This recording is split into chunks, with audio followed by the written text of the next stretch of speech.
What is a hovercraft riding on when it is in motion?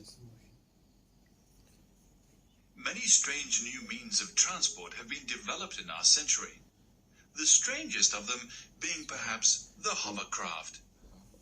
In 1953, a former electronics engineer in his 50s, Christopher Cockerell, who had turned to boat building on the Norfolk Broads, suggested an idea on which he had been working for many years to the British government and industrial circles.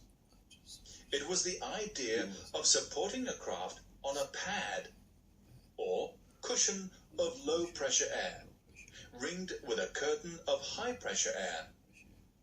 Ever since, people have had difficulty in deciding whether the craft should be ranged among ships, planes, or land vehicles, for it is something in between a boat and an aircraft.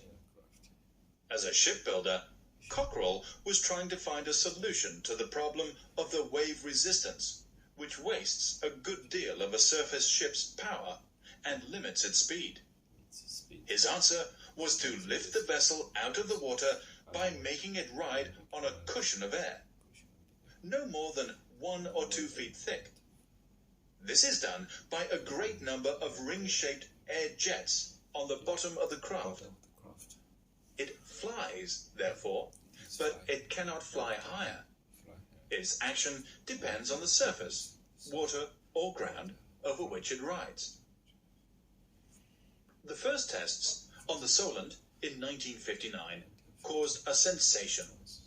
The hovercraft traveled first over the water, then mounted the beach, climbed up the dunes, and sat down on a road. Later, it crossed the channel, riding smoothly over the waves, which presented no problem. Since that time, various types of hovercraft have appeared and taken up regular service. The hovercraft is particularly useful in large areas with poor communications, such as Africa or Australia. It can become a flying fruit bowl, carrying bananas from the plantations to the ports. Giant hovercraft liners could span the Atlantic, and the railway of the future may well be the hover train, riding on its air cushion over a single rail which it never touches, at speeds up to 300 miles per hour. The possibilities appear unlimited.